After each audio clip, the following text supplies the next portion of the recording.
Episode 481 to 490। मुझसे अकड़ो मत बच्चे।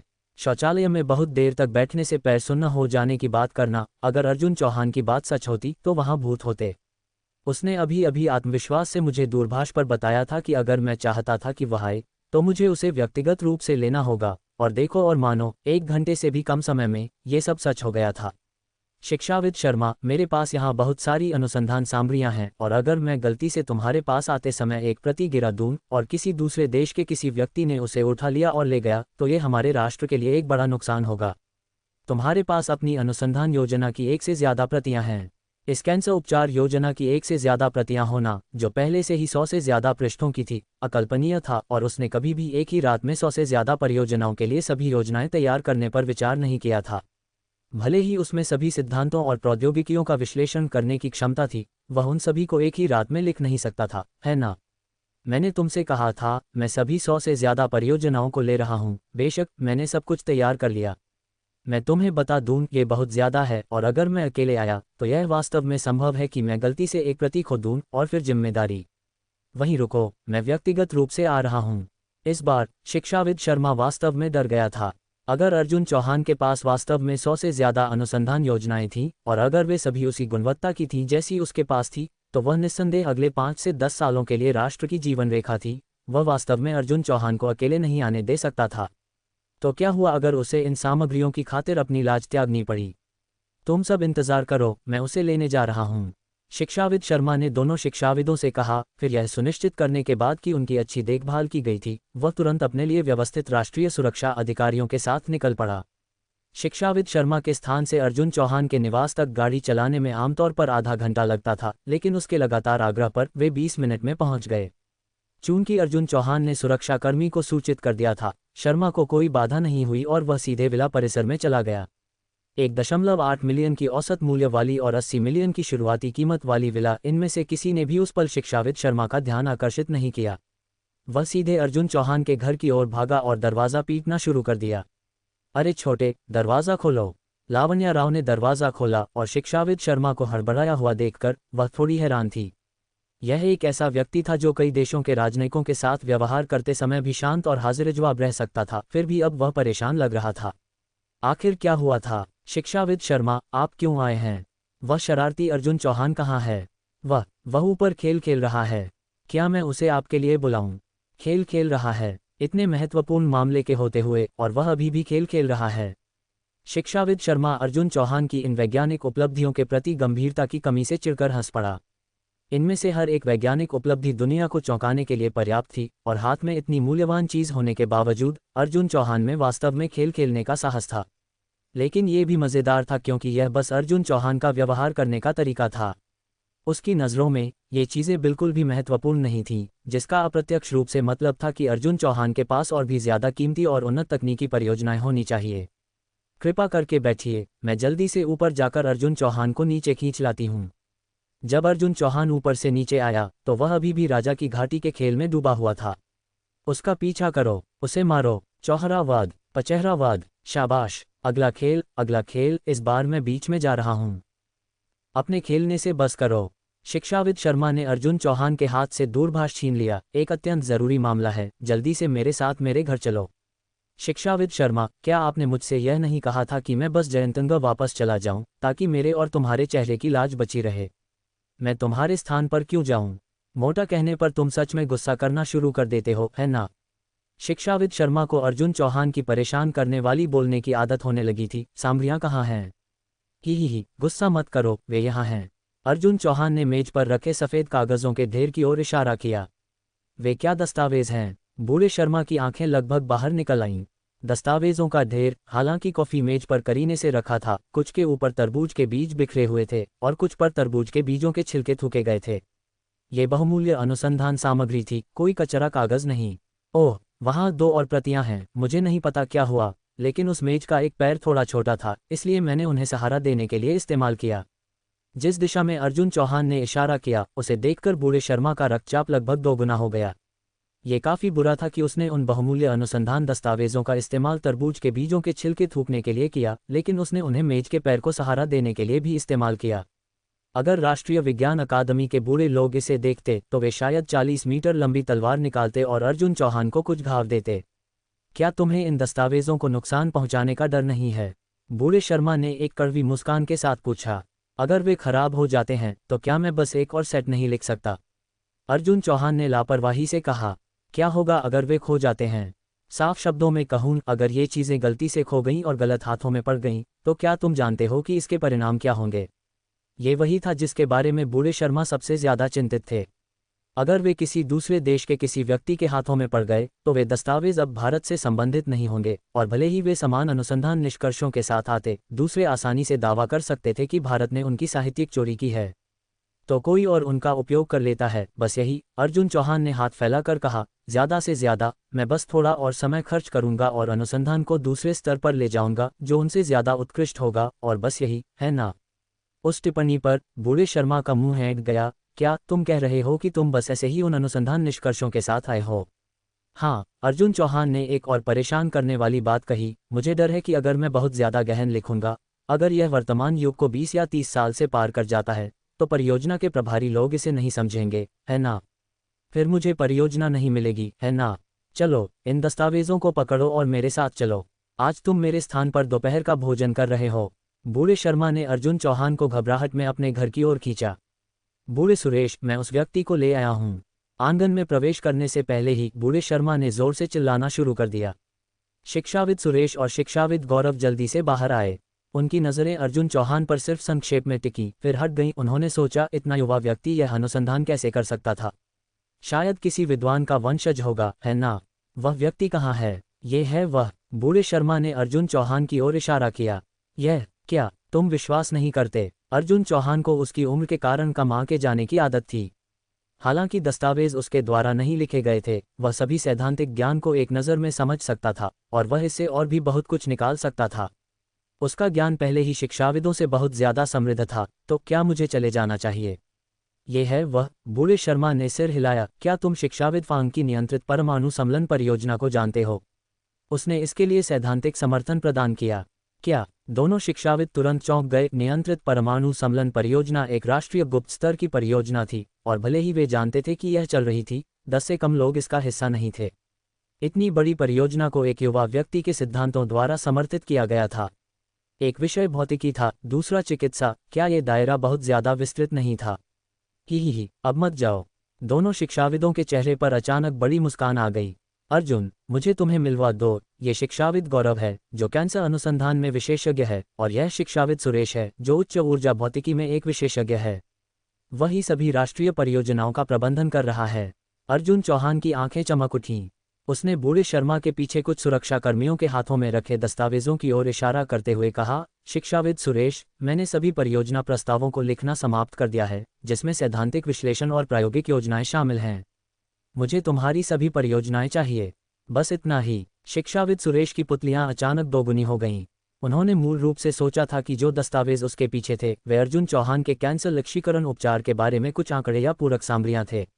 वह कभी कल्पना भी नहीं कर सकता था कि वे वास्तव में इस साल की अन्य 157 परियोजनाओं के अनुसंधान प्रस्ताव थे। क्या मैं एक नज़र देख सकता हूँ? बेशक, अर्जुन चौहान ने एक मुस्कान के साथ कहा, लेकिन देखने के बाद तुम पीछे नहीं हट सकते। अगर तुम्हारी चीज़ों की गुणवत्ता इस जैसी ही है तो इस साल तुम्हें सभी 158 परियोजनाएं देने का तो सवाल ही नहीं उठता। अगले साल की परियोजनाएं देना भी कोई समस्या नहीं होगी। परियोजना प्रमुख के रूप में शिक्षाविद सुरेश इन राष्ट्रीय परियोजनाओं को बहुत अच्छी तरह से जानता था। ज्यादातर घरेलू विद्वान इन परियोजनाओं के लिए केवल पद चयन और अनुसंधान धन के लिए लड़ते थे। शुरुआती चरणों में वे वास्तव में प्रारंभिक अनुसंधान में बहुत प्रयास करते थे, लेकिन एक बार जब परियोजना सुरक्षित हो जाती थी तो वे लापरवाही करने लगते थे। 3 से 5 साल बाद वे परियोजना के समापन पर एक विवरण प्रस्तुत करते थे, जिसमें 80% परियोजनाओं का लगभग कोई व्यावहारिक प्रभाव नहीं होता था। किसी और बात का जिक्र न करें, केवल अर्जुन चौहान द्वारा कैंसर लक्ष्यीकरण उपचार पर विवरण अकेले ही उनकी परियोजना के निष्कर्षों से ज्यादा मूल्यवान था। उसे इस बात की परवाह नहीं थी कि अर्जुन चौहान का इन परियोजनाओं के लिए आवेदन करने का उद्देश्य क्या था।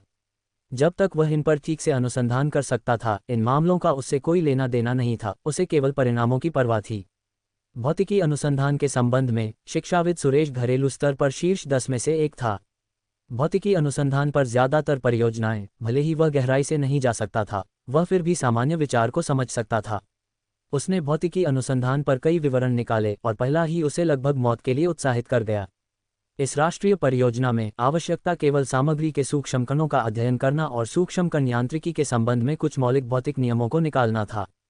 फिर भी इस विवरण में अर्जुन चौहान ने न केवल इन नियमों को सत्यापित किया, उसने एक आवेदन विधि का भी अनुसंधान किया। मजबूत बातचीत सामग्री, ये शब्द, जो कभी केवल विज्ञान कथा उपन्यासों में पाया जाता था, एक वैज्ञानिक अनुसंधान परियोजना प्रस्ताव में पहली बार दिखाई दिया था। विवरण में सामग्री सूक्ष्म यांत्रिकी पर नियमों के कुछ व्युत्पत्तियों और कुछ प्रायोगिक आंकड़ों के निष्कर्षों को स्पष्ट रूप से सुनाया गया था और विषय को और भी आगे बढ़ाया गया था। मजबूत बातचीत सामग्री विज्ञान कथा उपन्यास थरी बॉडी से एक भयानक सामग्री है जो एक सामग्री के सूक्ष्म कणों के बीच की शक्तियों को बदल सकती है, उन्हें क्वार्क्स के स्तर से एक साथ सुरक्षित कर सकती है। इस प्रकार सामग्री के घनत्व को चरम स्तर तक बढ़ा सकती है, जिससे उसकी ताकत और कठोरता पृथ्वी पर सबसे मजबूत ज्ञात सामग्रियों से सैकड़ों से हजारों गुना ज्यादा हो जाती है। अगर ऐसी चीज वास्तव में निर्मित हो सकती थी तो अन्य क्षेत्रों का तो जिक्र ही नहीं, केवल सैन्य क्षेत्र अकेले ही अन्य देशों के प्रत्यक्ष पतन का कारण बन सकता था। इसके बाद शेष विवरण एक एक करके प्राध्यापक सुरेश के लिए एक नई दुनिया के दरवाजे खोलते हुए लग रहे थे, जो अंतहीन अवधारणाओं और नए सिद्धांतों को प्रस्तुत कर रहे थे, जिसने उसे ज्ञान को उत्साहपूर्वक अवशोषित करने के अपने छात्र दिनों में वापस खींच लिया। छोटी पीढ़ी से डरना चाहिए, वास्तव में डरना चाहिए। कैसा लगा शिक्षाविद सुरेश उस बारे में जो हमने अभी अभी चर्चा की? मुझे 3 दिन दो, मैं इन परियोजना प्रस्तावों की गुणवत्ता को दूसरों के साथ सत्यापित करना चाहता हूं। अगर कोई समस्या नहीं होती तो मैं इन सभी परियोजनाओं को तुम्हें सौंप दूंगा। ठीक है, अर्जुन चौहान तुरंत सहमत हो गया, ये जानते हुए कि ऐसे विद्वान शैक्षणिक रूप से निश्चित रूप से कोई अनुचित व्यवहार नहीं करेंगे। प्राध्यापक सुरेश, क्या मैं एक अनुरोध कर सकता हूं? ऐसा मत करो, मुझे प्राध्यापक मत कहो, मैं योग्य नहीं हूं, शिक्षाविद सुरेश ने मजाक किया। लेकिन सच्चाई में अगर ये सब अर्जुन चौहान द्वारा लिखे गए थे तो दुनिया में कोई भी उसके शिक्षक होने के योग्य नहीं है। बताओ, तुम्हारा क्या अनुरोध है? क्या तुम्हें धन या जनशक्ति की जरूरत है? अब यह अर्जुन चौहान नहीं था जो इस बात की चिंता कर रहा था कि क्या शिक्षाविद सुरेश उसे ये परियोजनाएं देगा, बल्कि शिक्षाविद सुरेश इस बात की चिंता कर रहा था कि क्या अर्जुन चौहान उन्हें लेना चाहेगा। अतीत में कोई अन्य विकल्प न होने के कारण शिक्षाविद सुरेश को उन अनुसंधान परियोजनाओं को लेने के लिए आवेदकों में से सबसे विश्वसनीय और सक्षम व्यक्तियों का चयन करना पड़ता था। अगर अर्जुन चौहान वास्तव में इन्हें ले सकता था तो कुछ ही सालों में भारत मौलिक और अनुप्रयुक्त विज्ञान दोनों में महत्वपूर्ण सफलताएं और छलांग लगा सकता था। तब तक भले ही शिक्षाविद सुरेश का निधन हो जाए, वह ऊपर से मुस्कान के साथ ऐसा कर सकता था। अगर तुम इन परियोजनाओं को लेने के लिए तैयार हो तो मैं प्रत्येक परियोजना के लिए कम से कम 10 मिलियन का धन आवेदन कर सकता हूं। इन संख्याओं ने बूढ़े शर्मा को भी चौंका दिया, ये कुल 10 बिलियन रुपये से ज्यादा के धन तक पहुंच गया। सामान्य परिस्थितियों में इन परियोजनाओं के लिए वार्षिक राष्ट्रीय बजट केवल 50 से 60 बिलियन रुपये के आसपास होता था। इससे ये देखा जा सकता है कि शिक्षाविद सुरेश वास्तव में इस मामले की बहुत परवाह करता था। उसकी जरूरत नहीं होगी, अर्जुन चौहान ने सिर हिलाया, मैं अनुसंधान धन का खर्चा खुद ही उठा सकता हूं। यह हाँ, बूढ़े सुरेश, तुम्हें इस युवा व्यक्ति के लिए पैसे बचाने की जरूरत नहीं है। बूढ़े शर्मा हंसे, तुम्हारा पैसा शायद उसके बैंक से कुछ दिनों में मिलने वाले ब्याज से भी मेल नहीं खाता।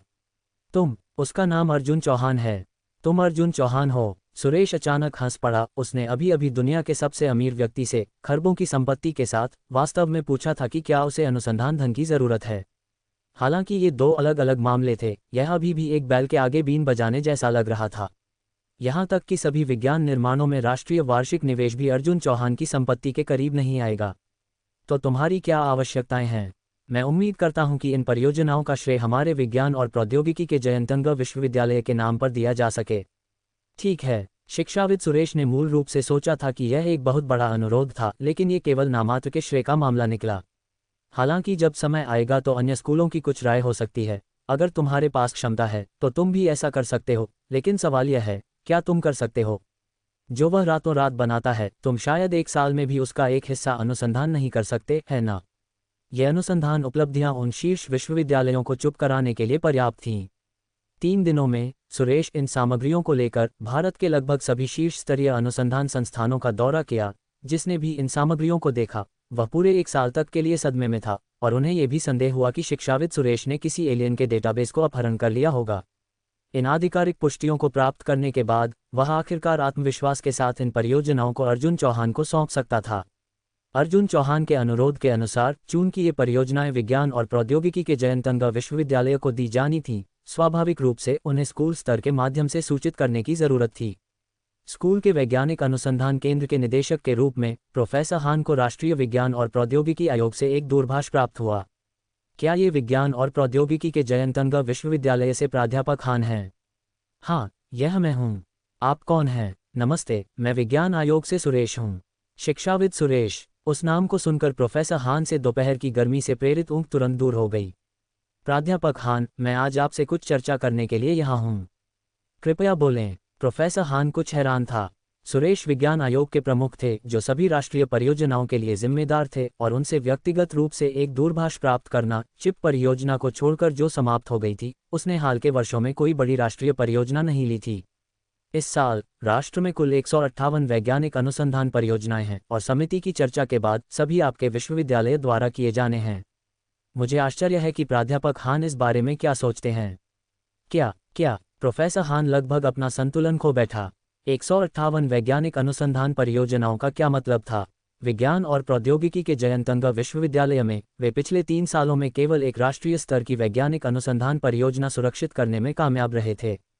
इन 158 परियोजनाओं का उन पर एक साथ आना सचमुच पृथ्वी चौंकाने वाला था। आपका विश्वविद्यालय किसी भी कठिनाई के बावजूद, चाहे वह धन या कर्मियों की स्टाफिंग के मामले में हो, उन सभी का उल्लेख कर सकता है। हम उन्हें प्रक्रिया के लिए प्राथमिकता देंगे। कोई समस्या नहीं। कुछ दिनों पहले अर्जुन चौहान के अर्नेस्ट वादे को अचानक याद करते हुए विश्वविद्यालय के प्राध्यापकों से अनुसंधान परियोजनाओं को इकट्ठा करने के कार्य के साथ प्रोफेसर हान तुरंत समझ गया। अर्जुन चौहान ने किस तरह का जादू इस्तेमाल किया था कि शिक्षाविद सुरेश ने सभी 158 प्रमुख राष्ट्रीय अनुसंधान परियोजनाएं उन्हें सौंप दी थीं। केवल इन परियोजनाओं को लेना, भले ही अस्थायी रूप से बिना परिणामों के, भी प्रत्येक के लिए 10 अंक पैदा करता था, क्योंकि परियोजनाएं लेने में सक्षम एक विश्वविद्यालय भी अपनी अनुसंधान क्षमताओं को प्रदर्शित करता था। ये 158 परियोजनाएं भले ही एक महीने के बाद कोई परिणाम नहीं थे, फिर भी कुल 1580 अंक होंगे, जो उन्हें शीर्ष रैंक वाले विश्वविद्यालयों के साथ प्रतिस्पर्धा करने के लिए पर्याप्त थे। दूरभाष रखने के ठीक बाद अर्जुन चौहान का दूरभाष आया। अर्जुन, तुमने आखिर क्या किया? कुछ खास नहीं, बस अपनी क्षमता को थोड़ा दिखाया। क्या ये सिर्फ पायलट विश्वविद्यालय के चयन के बारे में नहीं था? परियोजना चयन का ये पहलू, क्या ये हल नहीं हुआ है? 158 परियोजनाओं के लिए जानकारी अगले दिन सीधे विज्ञान और प्रौद्योगिकी के जयंतंगा विश्वविद्यालय को भेजी गई। ये सुनकर स्कूल के पूरे संकाय और छात्रों ने युद्ध की तैयारी की स्थिति में प्रवेश किया। 158 परियोजनाएं स्कूल के 158 शिक्षकों को सौंपी गईं। हालांकि हर किसी के अनुसंधान का क्षेत्र थोड़ा अलग था, अर्जुन चौहान की मार्गदर्शन सामग्री के साथ जब तक मौलिक अनुशासन समान थे, तब तक शायद ही कोई कठिनाई थी। कर्मियों की कमी। स्कूल में हजारों छात्रों के साथ अगर तुम उनसे कहते कि राष्ट्रीय स्तर की परियोजनाएं भर्ती कर रही हैं, तो विज्ञान और इंजीनियरिंग के हर छात्र पागल हो जाएंगे। वे निश्चित रूप से एक अनुसंधान टीम में एक जगह सुरक्षित करने के लिए संघर्ष करेंगे। अगर वे एक राष्ट्रीय परियोजना का हिस्सा बन सकते थे, तो यह उनके भविष्य के नौकरी की संभावनाओं या शैक्षणिक उन्नति के लिए एक पूर्ण बोनस था। बेशक, अगर इन सामग्रियों को प्रकाशित किया जाना था, तो ये सिर्फ एक पल का मामला नहीं होता। आखिरकार सैद्धांतिक विश्लेषण और प्रायोगिक योजनाएं जल्दी लिखी जा सकती थीं, लेकिन शोध पत्रों को समर्थन के लिए बहुत सारे आंकड़ों की जरूरत होती थी। तुम निश्चित रूप से एक शोध पत्र में केवल पूर्वानुमानित आंकड़े नहीं डाल सकते थे, है ना? उसे शैक्षणिक धोखाधड़ी माना जाएगा।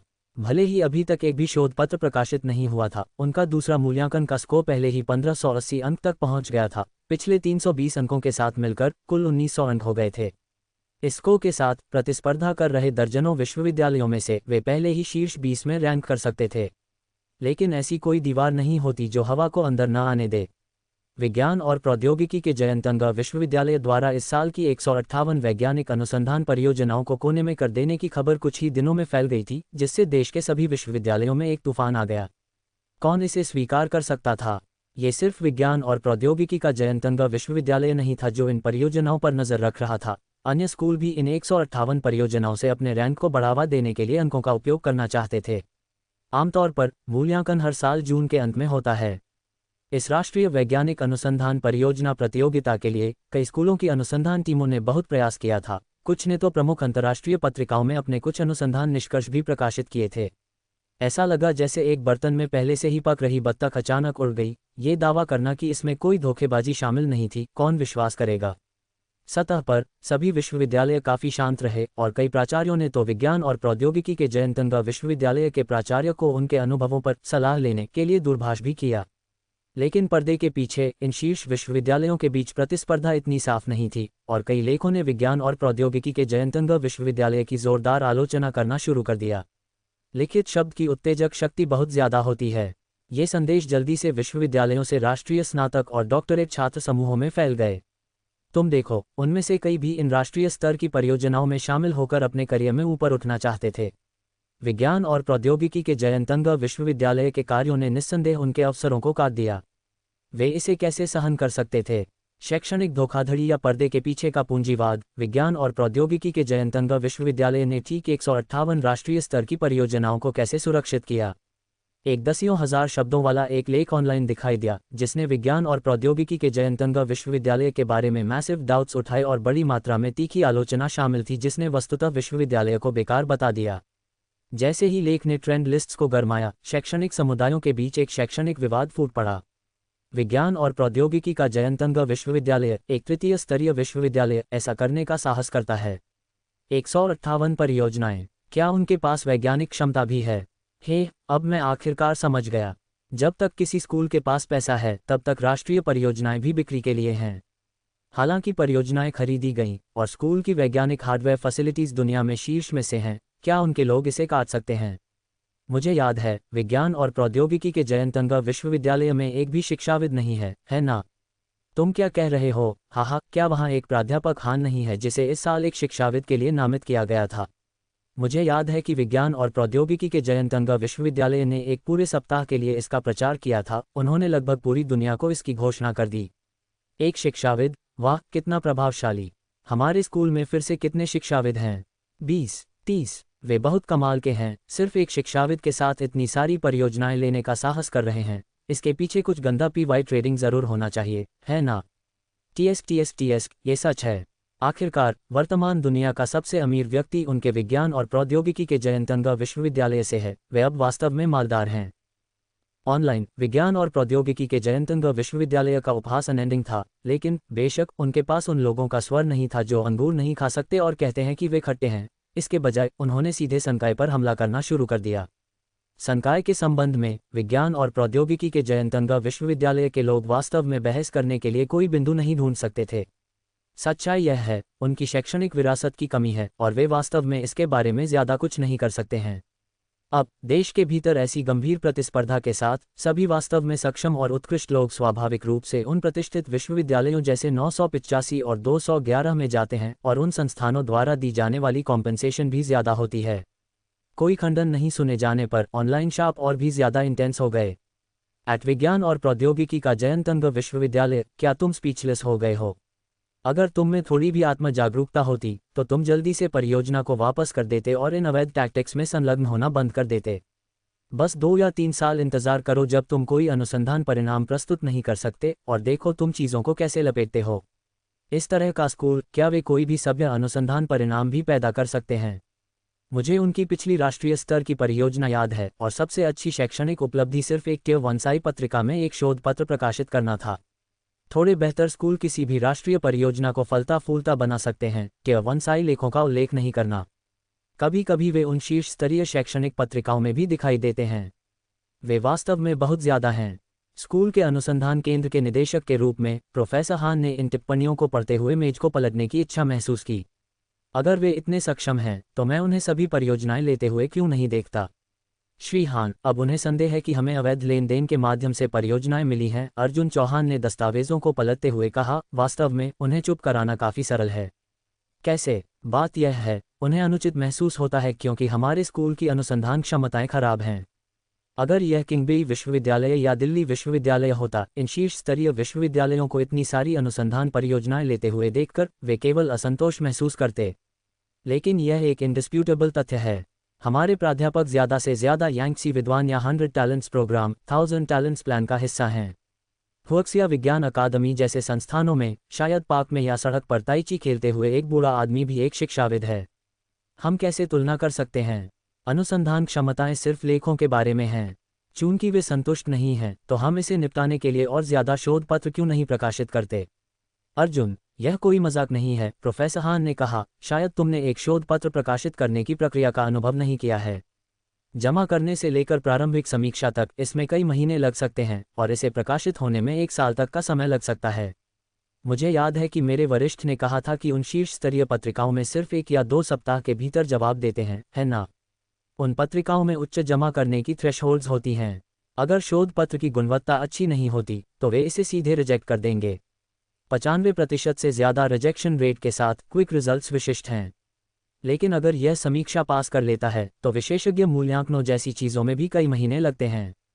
तब तक पायलट विश्वविद्यालय का चयन खत्म हो जाएगा और हम पहले ही धूप में डूब चुके होंगे। क्या पूरी प्रक्रिया को तेज करने का कोई तरीका है? हाँ, प्रोफेसर हान ने कहा, अगर तुम्हारे लेख का स्तर दुनिया के सभी लोगों को पार कर जाता है, यहाँ तक कि एक नोबेल पुरस्कार के स्तर तक पहुँच जाता है, तो वे निश्चित रूप से तुम्हारे लेख को सबसे तेज गति से प्रकाशित करेंगे। नोबेल पुरस्कार? हाँ, अर्जुन चौहान ने सिर हिलाया। तुम क्या सोच रहे हो? प्रोफेसर हान हंसा। क्या तुम शायद 1 महीने के भीतर एक नोबेल पुरस्कार योग्य लेख प्रकाशित करने के बारे में सोच रहे हो? नहीं, अर्जुन चौहान ने शांति से कहा, मैं बस ये सोच रहा हूँ कि नोबेल पुरस्कार जीतने के लिए मुझे किस आविष्कार का उपयोग करना चाहिए। किस आविष्कार का उपयोग करना चाहिए? अर्जुन चौहान की बातों ने प्रोफेसर हान को स्पीचलेस कर दिया। अन्य शोधकर्ता मौजूदा मानव विज्ञान के क्षेत्रों में एक छोटा सा ब्रेक थ्रू करने की उम्मीद में अपना जीवन थका देते हैं, और नोबेल पुरस्कार जीतना एक ऐसी चीज़ है जिसके बारे में ज़्यादातर लोग सपने देखने की भी हिम्मत नहीं करते। और यहाँ अर्जुन चौहान था जो नोबेल पुरस्कार छीनने के लिए किस आविष्कार का उपयोग करने के बारे में सोच रहा था। क्या ये परेशान करने वाला नहीं था? अगर यह कोई और होता तो वे गुस्से में फट पड़ते। किसी को ऐसी बकवास का सपना देखने के लिए किस तरह की नींद की स्थिति अपनानी चाहिए? लेकिन ऐसा लगा कि अर्जुन चौहान के पास वास्तव में ऐसा दावा करने के लिए क्रेडेंशियल्स थे।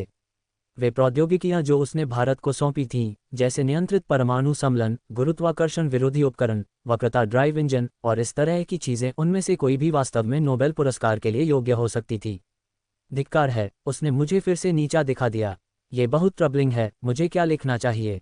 अर्जुन चौहान सुपर गॉड अकादमी के पुस्तकालय में खड़ा था, जो विभिन्न समानांतर दुनिया से ज्ञान और सभ्यता के क्रिस्टलाइजेशन का प्रतिनिधित्व करने वाले अंतहीन समुद्र की ओर देख रहा था।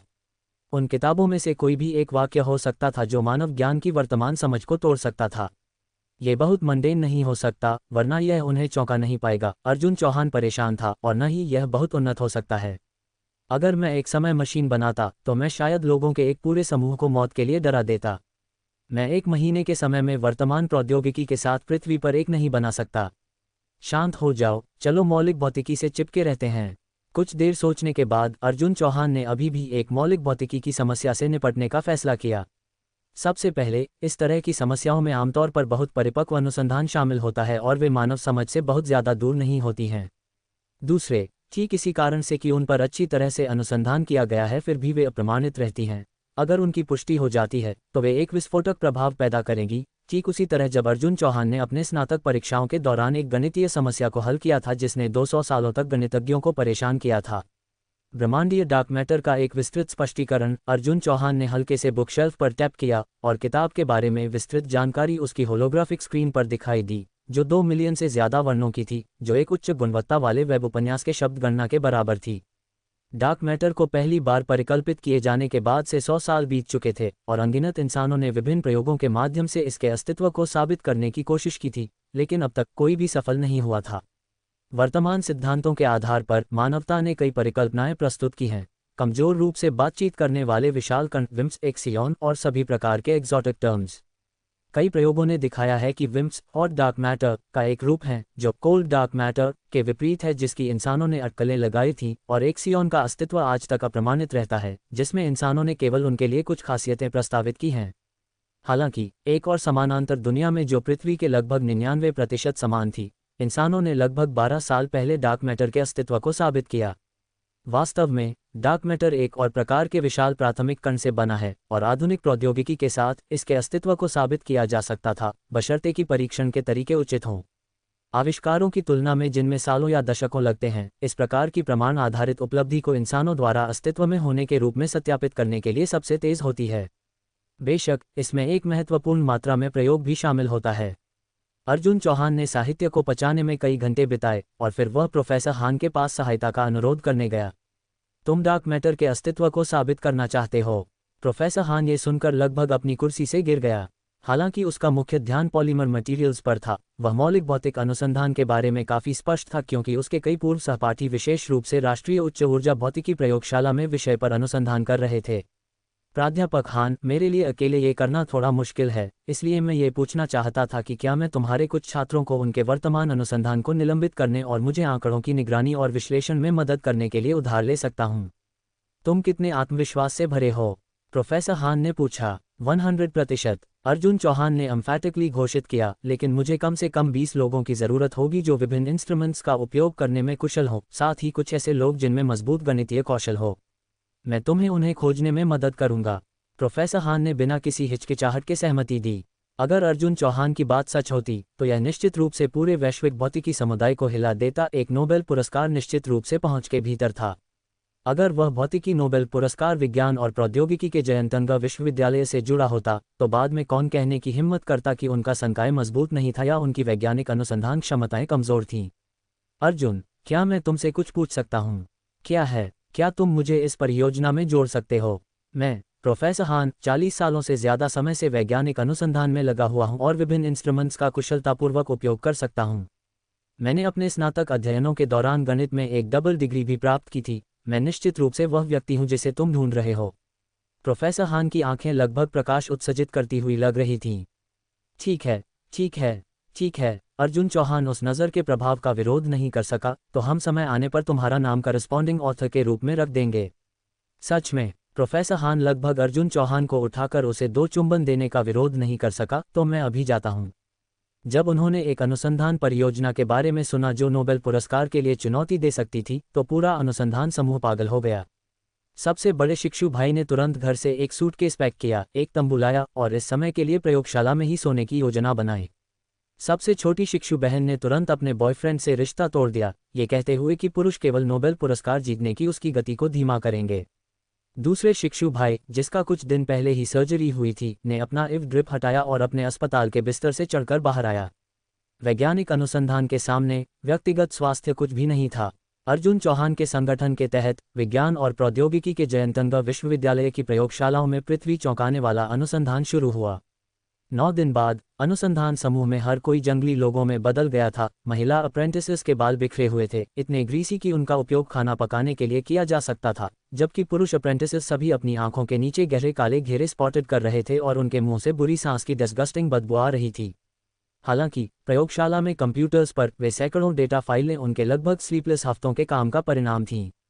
उस दौरान अर्जुन चौहान ने शोध पत्र के लिए टेम्पलेट भी तैयार कर लिया था, केवल इन आंकड़ों को भरने का इंतजार कर रहा था। परफेक्ट। अर्जुन चौहान ने अंतिम कुंजी दबाई। हर कोई थक गया है, वापस जाओ और सो जाओ। बस अगले महीने पुरस्कार प्राप्त करने का इंतजार करो। उन्हें ये स्पष्ट था कि नोबेल पुरस्कार एक ही समय में ज़्यादा से ज़्यादा 3 लोगों को दिया जा सकता था और ज़्यादा से ज़्यादा उनका नाम सूचीबद्ध हो सकता था। हालांकि वे नोबेल पुरस्कार विजेता का खिताब प्राप्त नहीं कर सकते थे, उन नामों के बीच में मिला होना उनके लिए किसी भी विश्वविद्यालय में एक डिस्टिंग्विश्ड प्रोफेसरशिप के लिए आवेदन करने के लिए सम्मान काफ़ी था। तुम्हें पता होना चाहिए कि सबसे बड़े शिक्षु भाई को छोड़कर उनमें से कोई भी 30 साल का नहीं था। ऐसी उपलब्धि निश्चित रूप से उन्हें उनके साथियों की जलन का कारण बना देगी। अर्जुन चौहान ने अपना कंप्यूटर खोला और शोध पत्र जमा करना शुरू कर दिया। अर्जुन चौहान उन लेसर पत्रिकाओं को देखने की भी जहमत नहीं उठा सकता था और सीधे नेचर और साइंस जैसी शीर्ष अंतर्राष्ट्रीय पत्रिकाओं में जमा कर दिया। अर्जुन चौहान अच्छी तरह से जानता था कि जमा करने से लेकर प्रारंभिक समीक्षा तक इसमें कम से कम 1 हफ्ता लगेगा और उसके पास यहाँ बर्बाद करने के लिए इतना समय नहीं था। उसने पत्रिका का दूरभाष नंबर ढूंढा और उसे कॉल किया। नमस्ते, ये नेचर पत्रिका का एडिटोरियल डिपार्टमेंट है। नमस्ते, मैंने अभी एक सबमिशन भेजा है, क्या आप कृपया प्रक्रिया को तेज कर सकते हैं? अर्जुन चौहान ने विनम्रता से कहा। मुझे माफ़ करना श्रीमान, लेकिन हमारे पास सबमिशंस की समीक्षा करने के लिए first come first serve policy है। हम दूसरे सबमिशंस को देखने के बाद ही आपकी मैन्यूस्क्रिप्ट की समीक्षा कर सकते हैं। एक विश्व स्तरीय पत्रिका के रूप में उनके एडिटोरियल डिपार्टमेंट को हर दिन बड़ी संख्या में सबमिशंस प्राप्त होते थे। इस तरह के दूरभाष कॉल उनके लिए कुछ नया नहीं था। लेकिन मेरा शोध पत्र भौतिकी में नोबेल पुरस्कार जीत सकता है। हा, अभी किसी ने कहा था कि उनका शोध पत्र रसायन विज्ञान में नोबेल पुरस्कार जीत सकता है। एडिटर ने तुरंत एक डिस्गस्टेड एक्सप्रेशन दिखाया, जैसे कह रहा हो कि आजकल हर कोई सोचता है कि वे अपने ट्रैशी मैन्यूस्क्रिप्ट्स उन पर फेंक सकते हैं। अर्जुन चौहान गुस्सा नहीं हुआ। थोड़ी देर में तुम ही मेरे पास आओगे। जरूर, जैसा आपने निर्देश दिया है, मैं कहानी को फिर से प्रस्तुत कर रहा हूँ। पूरी तरह से बकवास। नेचर पत्रिका के संपादक गमास ने दूरभाष को नीचे रखा और अपने सहकर्मी समीक्षा का काम जारी रखा। क्या हुआ मोहम्मद? एक सहकर्मी ने मजाक करते हुए अपने डेस्क पर एक कप कॉफ़ी रखी। कुछ खास नहीं, बस कोई अपनी समीक्षा को जल्दबाजी में करवाना चाहता था, ये दावा करते हुए कि वह इस साल का भौतिकी में नोबेल पुरस्कार विजेता है। गमास ने अपनी कॉफ़ी की चुस्की ली, उसकी आवाज़ में उपहास था। हा, मुझे तो कल ही 3 रसायन विज्ञान में नोबेल पुरस्कार विजेता और 2 भौतिकी में नोबेल पुरस्कार विजेताओं के दूरभाष आए। गमास का सहकर्मी हंसा। पता चला कि उनके शोध पत्र तो तृतीय श्रेणी की गुणवत्ता के भी नहीं थे। उनकी नेचर पत्रिका में प्रस्तुतियां 4 गुणवत्ता स्तरों में वर्गीकृत की जाती थीं। सबसे निचला स्तर 3 था, जो पूरी तरह से मीडियोकर लेख थे जिन्हें आमतौर पर तुरंत वापस भेज दिया जाता था। ऐसे लेख सभी प्रस्तुतियां के 90% से ज़्यादा होते थे। स्तर 2 के लेखों में एक निश्चित शैक्षणिक सफलता होती थी और कुछ संशोधनों के बाद उन्हें स्तर 1 में उन्नत होने का मौका मिलता था। जहां तक स्तर 1 के लेखों की बात थी, वे ही थे जिन पर संपादकों का ध्यान आवश्यक था। अगर वे स्तर 1 की गुणवत्ता तक पहुंचते थे और अतिरिक्त आंकड़ों के साथ संशोधित और पूरक किए जाते थे, तो उनके पत्रिका में प्रकाशित होने की बहुत ज़्यादा संभावना थी। शीर्ष स्तरीय लेखों को विषय चयन में पूरी तरह से सफलताएं होनी थीं और सामग्री में समृद्ध होना था। आमतौर पर कुछ विषयों में मौलिक मुद्दों को हल करना या अनुप्रयोग में महत्वपूर्ण सफलताएं प्राप्त करना, जहां आर्थिक लाभ $1 बिलियन से ज़्यादा मापा जा सकता था। हालांकि ऐसे लेख दुर्लभ थे। शीर्ष स्तरीय लेख शायद हर कुछ सालों में एक बार ही सामना किए जाते थे और एक बार खोजे जाने पर संपादक उनके लिए जोर शोर से प्रतिस्पर्धा करते थे। अगर वे भाग्यशाली होते और ऐसे ही एक लेख की सामग्री एक विश्व स्तरीय पुरस्कार जीतती, तो संपादक के रूप में उनके नाम भी संबंधित प्रकाशन में दिखाई देते और सबसे प्रत्यक्ष लाभ एक उदार पुरस्कार राशि होती। तुम क्यों नहीं बस उसे अभिलेखागार से निकाल कर देख लेते, शायद वे सच में नोबेल पुरस्कार जीत सकें। हा, अगर तुम उसे देखना चाहते हो तो तुम्हारी मर्जी, लेकिन मेरे काम में डिस्टर्बेंस मत करो। गमास ने अपने सिरदर्द को व्यक्त किया। मुझे एक उच्च गुणवत्ता वाला लेख देखे हुए बहुत समय हो गया है। अगर इस महीने कोई अच्छी प्रस्तुतियां नहीं होती हैं, तो मुख्य संपादक को मुझसे समस्या होगी। तो तुम जारी रखो, मैं देखता हूं कि क्या मैं कोई अच्छा लेख निकाल सकता हूं। गमास का सहकर्मी अपने डेस्क पर वापस लौटा और आज की सैकड़ों प्रस्तुतियां को छानना शुरू कर दिया। ये दृश्य लगभग हर शीर्ष स्तरीय पत्रिका में एक दैनिक घटना थी। हालांकि इतिहास में कई ऐसे मामले देखे गए थे जहां, उदाहरण के लिए, एक रसायन विज्ञान में नोबेल पुरस्कार विजेता का मैन्युस्क्रिप्ट अस्वीकार कर दिया गया था या 1-2 साल के लिए अभिलेखागार में अनदेखा छोड़ दिया गया था। वे अपवाद थे। एक साल में कितने नोबेल पुरस्कार विजेता हो सकते थे? क्या संभावनाएं थीं कि यह उनकी बारी होगी? आज सच में कोई उच्च गुणवत्ता वाली प्रस्तुतियां नहीं हैं। गमास के सहकर्मी मोहम्मद ने प्रस्तुति प्रणाली को ब्राउज करना शुरू किया। कम बंद संख्या के आधार पर बिल्लियां ठोस और तरल हो सकती हैं, इसका साक्ष्य। यह क्या जू है, ये सोचकर कि कोई ऐसा लेख लिखेगा। गर्भाशय में शिशु शिक्षा के लिए वाई ईयरफोन। शिशु पॉड। वेल, यह क्या है? एक रिकॉर्डिंग डिवाइस। मस्तिष्क सीटी स्कैन के माध्यम से दूरियन के लिए मानव वरीयताओं का निर्धारण। वे इस सामान के साथ जीव विज्ञान पुरस्कार के लिए जा रहे हैं, ऐसा कहने की हिम्मत करते हैं। चूहों के संभोग पर अंडरपैंट्स पहनने का प्रभाव। उद्धरण चिन्ह। हे भगवान, क्या मानवता के लिए कोई उम्मीद बची है? वास्तव में मोहम्मद का ऐसे बेतुके लेखों के साथ यह पहला सामना नहीं था। उनकी प्रस्तुति प्रणाली अक्सर ऐसे बिज़ार टुकड़े प्रदर्शित करती थी जो वास्तव में उनके अन्यथा मोनोटोनस काम का एक मनोरंजक हिस्सा थे। ब्रह्मांड में डार्क मैटर के अस्तित्व के प्रमाण के रूप में जाल पकड़ने की विधि। अचानक एक विशेष रूप से आई कैचिंग शीर्षक वाले एक लेख ने मोहम्मद का ध्यान खींचा। इंसान अब तक 100 साल से डार्क मैटर का अध्ययन कर रहे हैं, लेकिन अब तक कोई प्रगति नहीं हुई है। वर्तमान में दुनिया भर में डार्क मैटर का अध्ययन करने वाले अनुसंधान समूहों की संख्या 1 दशक पहले की तुलना में 1/3 से कम है। इसमें कोई मदद नहीं है। इस चीज़ का अध्ययन करने के लिए अक्सर कण कोलाइडर जैसी अतिशयोक्ति की आवश्यकता होती है, और भले ही कुछ परिणाम प्राप्त होते हैं, प्रतिष्ठा के अलावा वस्तुतः कोई प्रत्यक्ष वित्तीय लाभ नहीं होता। इसलिए धीरे धीरे कई लोगों ने भी हार मान ली है। ऐसा लगता है कि डार्क मैटर के अस्तित्व को साबित करने वाले लेख कई सालों में वास्तव में दिखाई नहीं दिए हैं। मोहम्मद की याद में नवीनतम एक 4 साल पहले का लगता है, लेकिन इसे उस समय एक बहुत ही ऑब्वियस शैक्षणिक त्रुटि के कारण एक सहकर्मी समीक्षा विशेषज्ञ द्वारा रिजेक्ट कर दिया गया था। अगर इनमें से किसी भी लेख में नोबेल पुरस्कार जीतने का मौका होता, तो इस शीर्षक द्वारा प्रतिनिधित्व किया गया एक निश्चित रूप से एक कंटेंडर होगा। जब तक कोई डार्क मैटर के अस्तित्व को साबित कर सकता है, वे निस्संदेह एक भौतिकी में नोबेल पुरस्कार विजेता होंगे। खगोलीय दूरबीन, कण कोलाइडर, ब्रह्मांडीय पृष्ठभूमि विकिरण अवलोकन। शीश, इस अनुसंधान समूह के पास सच में पैसा है। मोहम्मद इस शोध पत्र में इस्तेमाल किए गए उपकरणों पर कुछ हद तक अमेज्ड था। कुछ ऐसा नहीं जो ऑर्डिनरी अनुसंधान समूहों के पास उपयोग करने की क्षमता होती है। क्या ये किसी राष्ट्रीय शाही वैधशाला या उस जैसे किसी अनुसंधान संस्थान से हो सकता है? मोहम्मद ने इस शोध पत्र के डाक पते पर एक नज़र डाली। भारत, जयंतनगर राज्य, जयंतनगर, विज्ञान और प्रौद्योगिकी का जयंतनगर विश्वविद्यालय। एक विश्वविद्यालय। मोहम्मद ने तुरंत जानकारी देखी। क्या विज्ञान और प्रौद्योगिकी का जयंतनगर विश्वविद्यालय भारत में एक प्रेस्टिजियस विश्वविद्यालय था? भारत में 128वें स्थान पर, विश्व रैंकिंग। इस तरह के स्कूल के पास इस तरह के संसाधन हैं। कॉरस्पॉन्ड ऑथर बस भारत की 1000 प्रतिभा योजना का एक टाइटल होल्डर है, एक शिक्षाविद भी नहीं। ये वास्तव में हास्यास्पद है। मोहम्मद बस इस शोध पत्र को सीधे रिजेक्ट करने वाला था। एक तृतीय श्रेणी का विश्वविद्यालय और एक तृतीय श्रेणी का विद्वान, क्या वे एक ऐसी समस्या को हल कर सकते थे जिसने पूरे विश्व को 100 साल से परेशान किया है? ये तो हास्यास्पद होगा, है ना? लेकिन जब उसने तार्किक सत्यापन और मैसिव आंकड़ों को देखा जो उसके बाद आए, तो उसने वास्तव में पाया कि लेखक की सोच की ट्रेन इतनी साफ थी कि वह खुद इसे समझ सकता था। एक विश्वस्तरीय शैक्षणिक पत्रिका के लिए एक संपादक के रूप में मोहम्मद एकेडमिया में भी काम करता था, लेकिन विषयों और टॉपिक्स के बीच अंतर वास्ट हैं। कुछ वैज्ञानिक लिटरेसी के साथ भी सामान्य परिस्थितियों में उसके लिए इन शोध पत्रों को समझना बहुत मुश्किल होगा, लेकिन यह वाला बहुत साफ था। वह तुरंत अपने हाथों में काम को उत्साह के साथ नीचे रख दिया और इस शोध पत्र की सावधानीपूर्वक समीक्षा करना शुरू कर दिया, यहाँ तक कि एक बड़ी मात्रा में पूरक सामग्री से भी परामर्श किया। कम से कम पूरे लेख में कोई सामान्य ज्ञान की त्रुटियां नहीं थीं जो उसे मिल सकती थीं, जो बहुत कंप्लीट था। अगर आंकड़ों को फॉल्सिफाई नहीं किया गया था, तो निष्कर्ष काफ़ी विश्वासोत्पादक होना चाहिए। नहीं, इसे तुरंत समीक्षकों को भेजना होगा। मोहम्मद की सहज ज्ञान ने उसे बताया कि यह एक असाधारण शोध पत्र था, और भले ही निष्कर्ष गलत थे, अगर सत्यापन प्रक्रिया सार्थक थी, तो इसे एक पत्रिका में प्रकाशित करना असंभव नहीं होगा। अगर यह प्रमाण सही है, मोहम्मद की सांसें तेज हो गईं, तो ये शोध पत्र बहुत संभवतः सीधे भौतिकी में नोबेल पुरस्कार जीत सकता था, और अगर वह इस शोध पत्र का हैंडलिंग एडिटर होता, तो वह इस उपलब्धि के आधार पर अगले साल मुख्य संपादक के पद पर पदोन्नत हो सकता था। नेचर का मुख्य संपादक, एक ऐसा पद जिसका कई साधारण विद्वान सपना देखने की भी हिम्मत नहीं करते, उसकी स्थिति एक औसत प्राध्यापक से भी ज्यादा ऊंची है। उसने तुरंत कुछ विद्वानों को एक ईमेल भेजा जिन्हें वह जानता था, उम्मीद करते हुए कि वे इस शोध पत्र को अच्छी तरह से पढ़ेंगे। आमतौर पर ये विद्वान समीक्षा करते समय पैर घसीटते हैं, 1-2 महीने के भीतर प्रतिक्रिया देते हैं, जिसे पहले ही बहुत कुशल माना जाता था। लेकिन तीसरे दिन मोहम्मद को इंग्लैंड के शाही संस्थान में एक प्राध्यापक से एक दूरभाष प्राप्त हुआ। प्राध्यापक प्रित, क्या आपने वह मैन्यूस्क्रिप्ट पढ़ना समाप्त कर लिया है? मोहम्मद ने सावधानी से पूछा। मोहम्मद बता सकता था कि प्राध्यापक के मूड में कुछ गड़बड़ थी। प्राध्यापक, क्या बात है? क्या उस शोध पत्र में कोई समस्या है? मोहम्मद ने पूछना जारी रखा।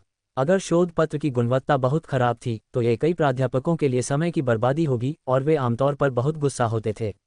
क्या मैं गलत हो सकता था? मोहम्मद ने खुद पर संदेह करना शुरू कर दिया। श्रीमान मोहम्मद, प्रित नाम के प्राध्यापक ने एक गहरी सांस ली। यह इस सदी के शुरुआती हिस्से में इंसानों द्वारा की गई सबसे बड़ी खोज होगी। प्राध्यापक, आपका मतलब है? मोहम्मद का दिल अचानक हिंसक रूप से धड़कना शुरू हो गया। क्या ऐसा हो सकता था कि एक विम्सी पर लापरवाही से चुना गया एक लेख पौराणिक स्थिति तक असेंड होने वाला था? क्या ऐसा अच्छा भाग्य वास्तव में उस पर आ सकता था? इस लेख का लेखक बस बहुत प्रतिभाशाली है, प्राध्यापक प्रित ने ट्रेमेंडस उत्साह के साथ कहा। मैं सच में विश्वास नहीं कर सकता कि कोई इतने कॉम्प्लेक्स सिद्धांतों को इतनी बेसिक साइंस के साथ इतने साफ साफ समझा सकता है। यह एक वैज्ञानिक शोध पत्र नहीं है, ये साहित्य का एक कार्य है।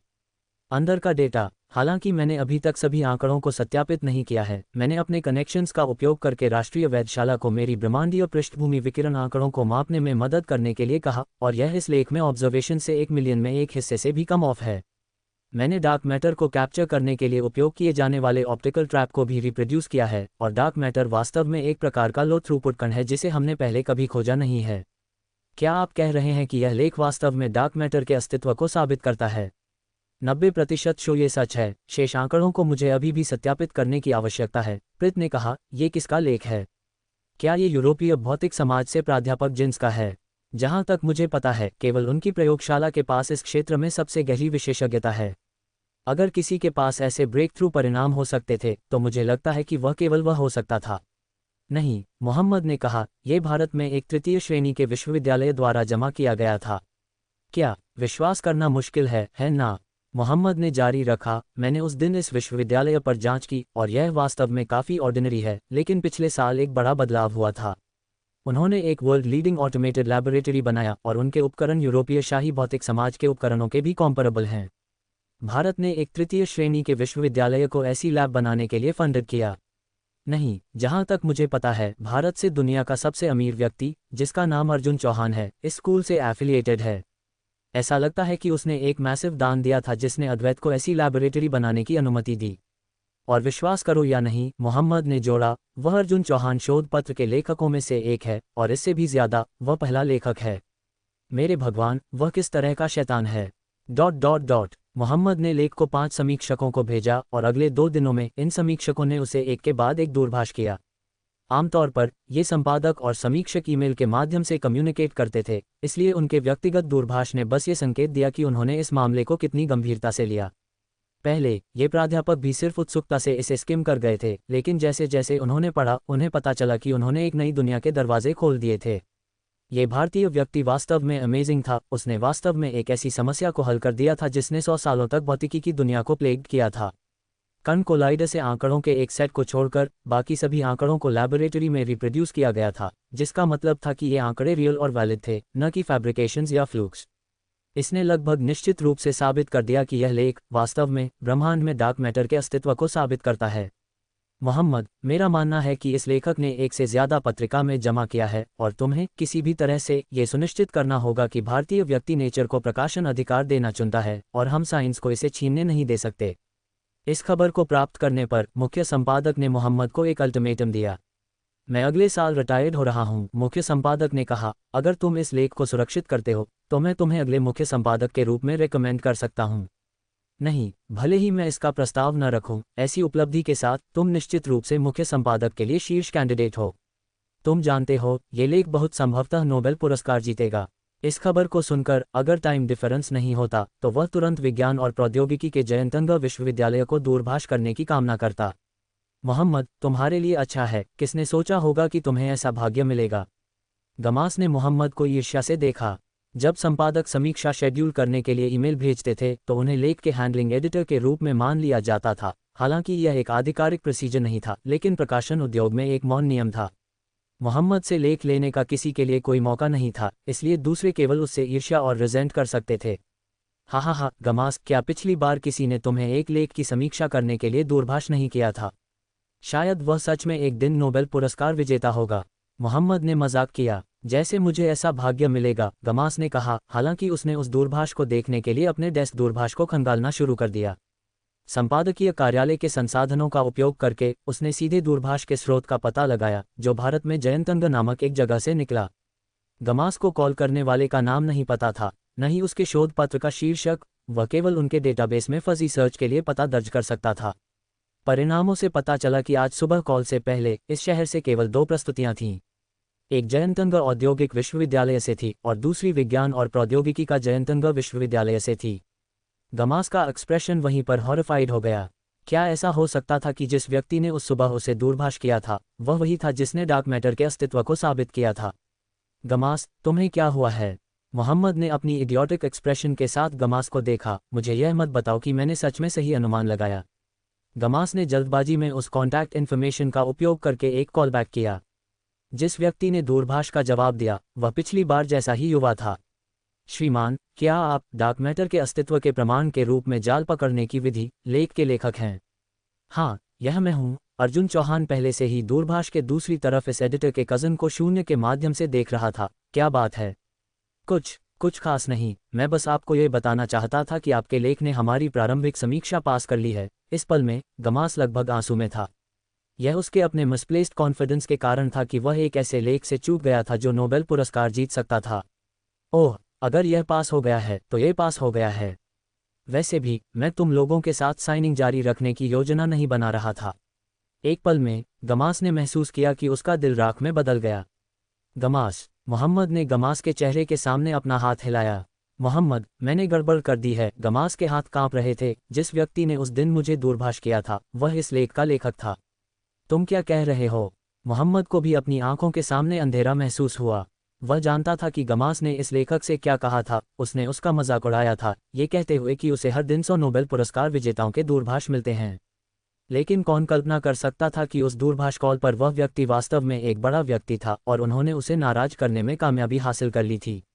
अगर इस कारण से लेखक ने अपने लेख को उनकी पत्रिका को सौंपने का फैसला नहीं किया तो परिणाम उनके लिए असहनीय होंगे। इस बात का जिक्र नहीं कि क्या वे अपनी नौकरी रख सकते थे, भले ही वे रख भी लेते तो वे निश्चित रूप से पूरे प्रकाशन उद्योग और यहाँ तक कि पूरे वैज्ञानिक समुदाय की हंसी का पात्र बन जाएंगे। एक नोबेल पुरस्कार विजेता को रिजेक्ट करना, ये डैम थिंग इतिहास की पाठ्यपुस्तकों में लिखी जा सकती थी। वे ऐसे अपमान का नुकसान बर्दाश्त नहीं कर सकते थे। गमास, अगर तुम सिग्नेचर सुरक्षित नहीं कर सकते तो सोचो कि तुम कैसे रिजाइन करने वाले हो। मोहम्मद ने सीधे मुख्य संपादक को दूरभाष किया, मुख्य संपादक, मुझे छुट्टी लेने की ज़रूरत है। मैं भारत जा रहा हूँ, भले ही मुझे भीख मांगनी पड़े, हमें उसे हमारे साथ लेख पर हस्ताक्षर करने के लिए राजी करना होगा।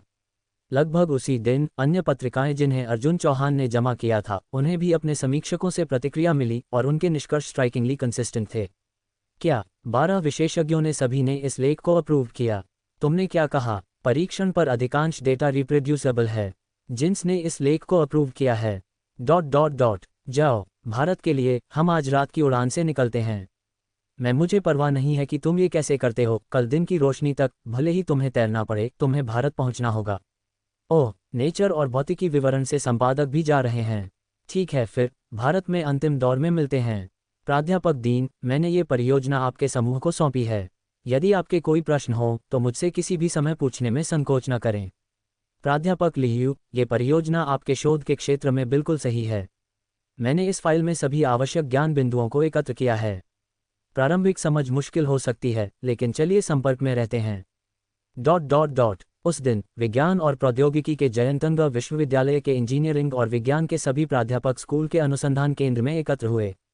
100 से ज्यादा प्राध्यापक और सह प्राध्यापक अर्जुन चौहान को चुपचाप सुन रहे थे, जैसे कि वे छात्र हों, जबकि वह कार्य सौंप रहा था।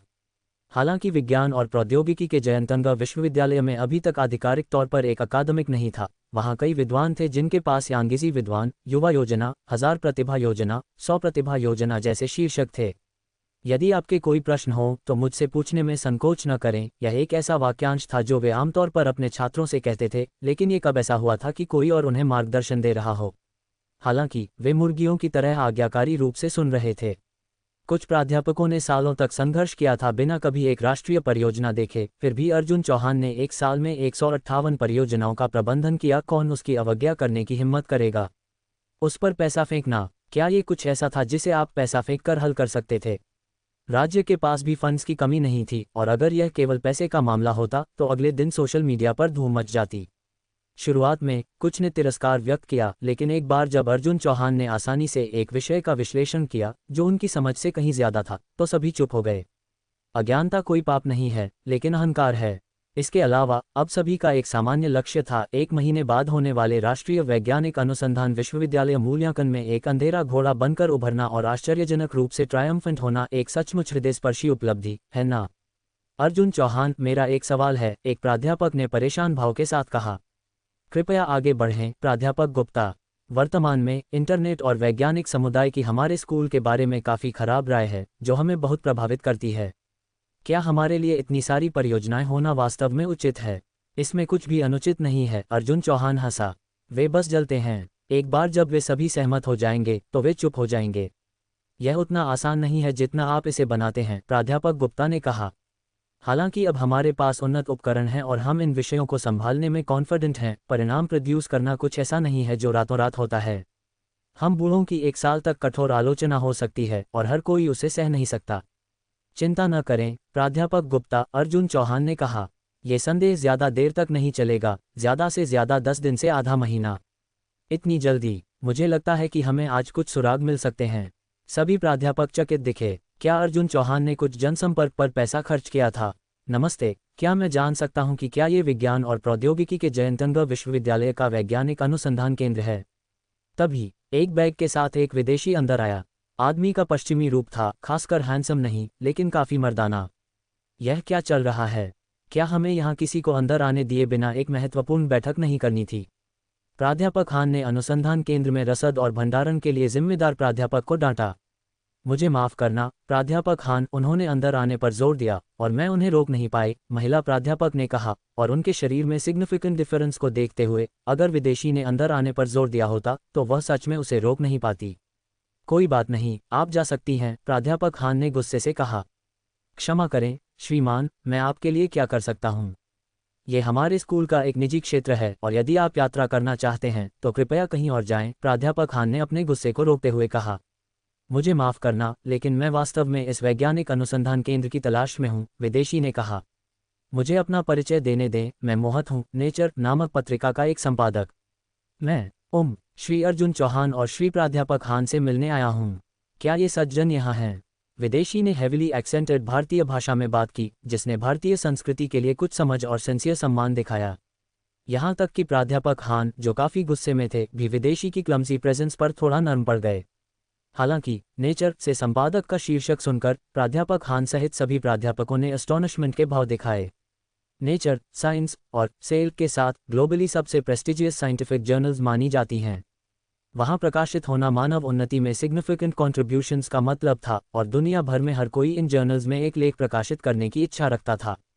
हालांकि नेचर में एक्सेप्टेंस रेट एक्सट्रीमली लो था और विज्ञान और प्रौद्योगिकी के जयंतंगा विश्वविद्यालय ने पिछले 3 सालों में इसकी एक सब्सिडरी जर्नल में केवल एक शोध पत्र प्रकाशित किया था। इन उपलब्धियों के बावजूद ग्रेजुएशन के बाद छात्र को तुरंत विज्ञान और प्रौद्योगिकी के जयंतंगा विश्वविद्यालय में एक प्राध्यापक के रूप में नियुक्त किया गया था।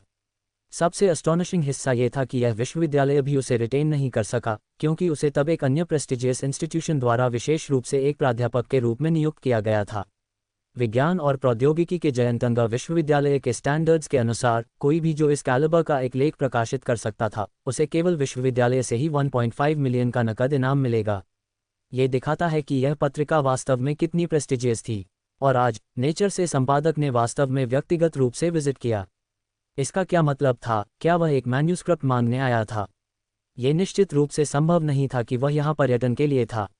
लेकिन क्या उनके स्कूल में कोई ऐसे प्राध्यापक थे जो एक संपादक के ऐसे विजिट के लिए पर्याप्त इंप्रेसिव थे? अर्जुन चौहान और प्राध्यापक हान।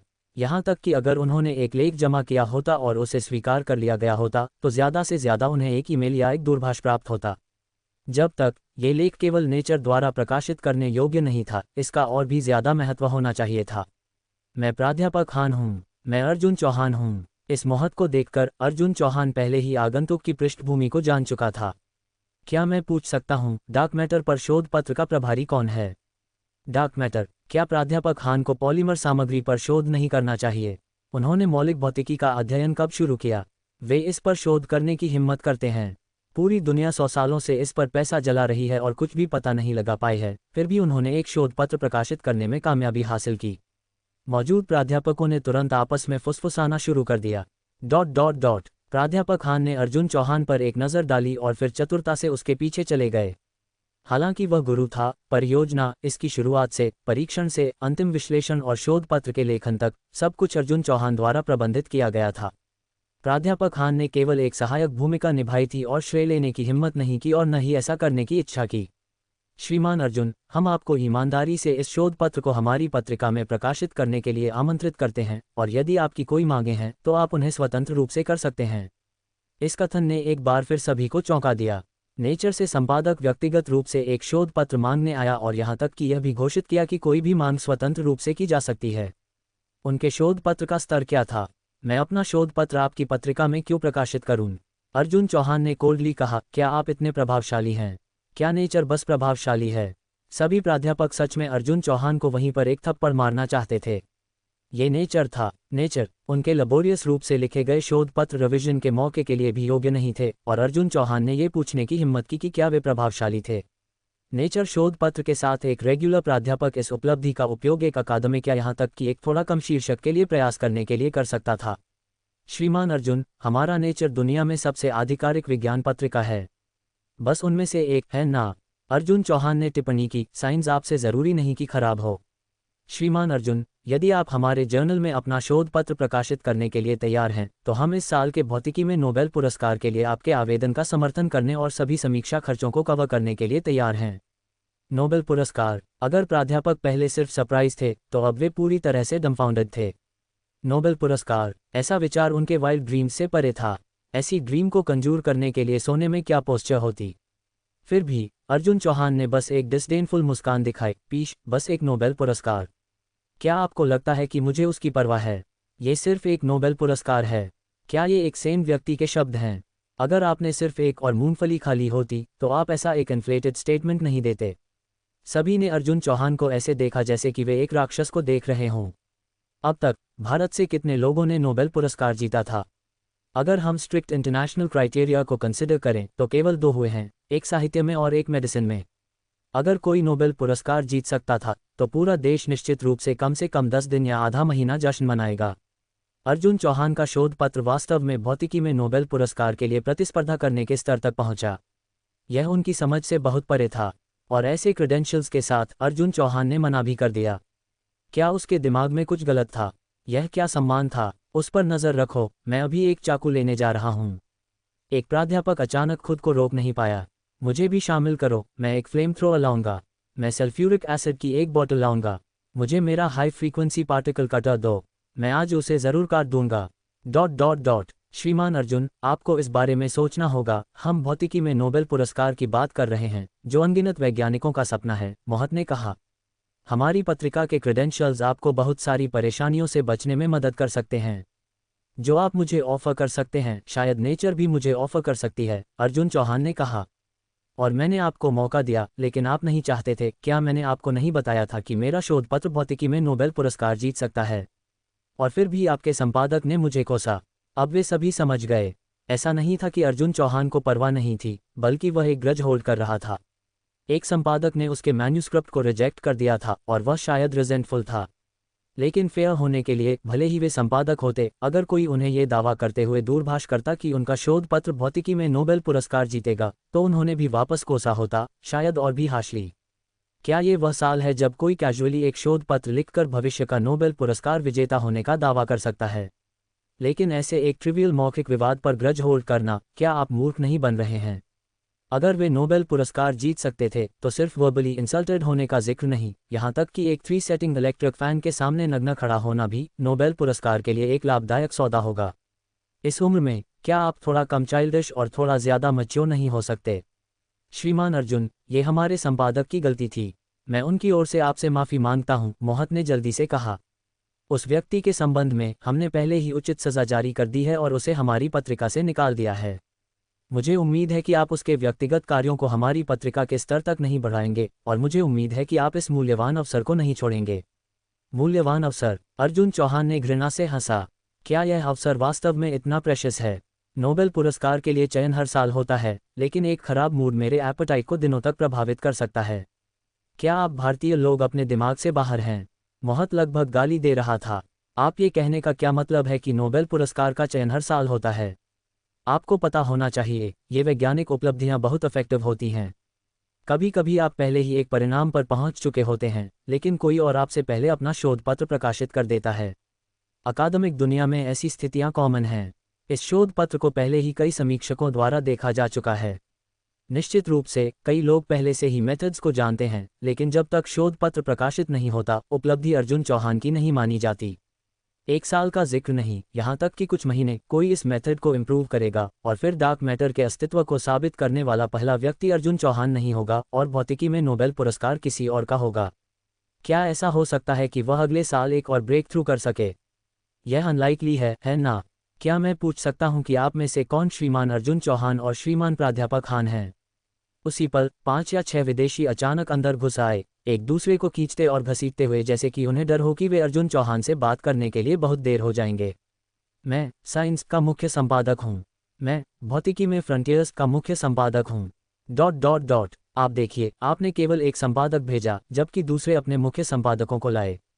मुझे किसी ऐसे व्यक्ति के साथ जाना चाहिए जो ज़्यादा ईमानदारी दिखाता है। अर्जुन चौहान ने कहा, मोहत के साथ डील करना जारी रखने का कोई इरादा नहीं दिखाया। श्रीमान अर्जुन, कृपया हमें चुनें। हमारी पत्रिका सबसे तेज प्रकाशित करती है। बुलशिट, आप प्रति मैन्यूस्क्रिप्ट 3 से 5 महीने लेते हैं। जब मैंने ग्रेजुएशन किया तो मैंने आपके पास जमा किया था, और रिजेक्ट करने में भी 5 महीने लगे थे। आप इसे कब प्रकाशित करेंगे? श्रीमान अर्जुन, हमारी पत्रिका आपको $5 लाख की मैन्यूस्क्रिप्ट फी देने को तैयार है। बस इस अग्रीमेंट पर हस्ताक्षर करें और हम तुरंत पैसा ट्रांसफ़र कर सकते हैं। श्रीमान अर्जुन, मेरी एक बेटी है। बस शांत हो जाओ, मैं बहुत परेशान हूँ। अर्जुन चौहान ने ब्लंटली शुरू किया, मेरी केवल एक मांग है, जो भी मेरी ज़रूरतों को सबसे तेज़ पूरा कर सकता है, उसे मेरा लेख मिलेगा। मौजूद प्राध्यापकों ने ऐसा दृश्य कभी नहीं देखा था। 10 से ऊपर प्रभाव कारक वाली पत्रिकाएं पहले ही टॉप लेवल मानी जाती हैं और आज के संपादकों द्वारा प्रतिनिधित्व की गई किसी भी पत्रिका का प्रभाव कारक 20 से नीचे नहीं है। वे वास्तव में अर्जुन चौहान के लेख के लिए स्क्रैम्बलिंग कर रहे थे। उनके नींद से वंचित अपीयरेंसेस और गहरे काले घेरे को देखकर ऐसा लगता था जैसे वे एक दिन और रात से सोए नहीं थे। वे जरूर पागल होंगे। श्रीमान अर्जुन, कृपया इसे बताएं। जो भी रिक्वायरमेंट है हम उसे पूरा कर सकते हैं। अच्छा, 3 दिनों के भीतर मैं अपने लेख को एक पत्रिका में प्रकाशित देखना चाहता हूं और आधे महीने के भीतर मैं अपना नाम इस साल के नोबेल पुरस्कार में देखना चाहता हूं। यह मांग सिर्फ अत्यधिक नहीं थी, ये बहुत ज़्यादा थी। ये पत्रिकाएं आमतौर पर महीने में एक बार प्रकाशित करती हैं और उन्होंने कुछ दिन पहले ही एक जारी किया था। चाहे वे कितनी भी जल्दबाजी करें, ये केवल अगले महीने के इशू में ही दिखाई दे सकता था। बेशक ये नेगोशिएबल था, आखिरकार उनके पास पब्लिशिंग हाउसेस थे। लेकिन क्या नोबेल चयन समिति में उनकी कोई बात चलती थी? सच है, इस साल के नोबेल पुरस्कार की घोषणा की तारीख तेजी से नज़दीक आ रही थी, लेकिन अभी भी 2 महीने बचे थे। क्या आप नोबेल चयन समिति से आधे महीने बाद तक अपनी शेड्यूल को एडजस्ट करने के लिए कह रहे थे? आधा महीना मुश्किल से आपकी थीसिस के परिणामों को सत्यापित करने के लिए पर्याप्त था। क्या ये नॉनसेंस नहीं है?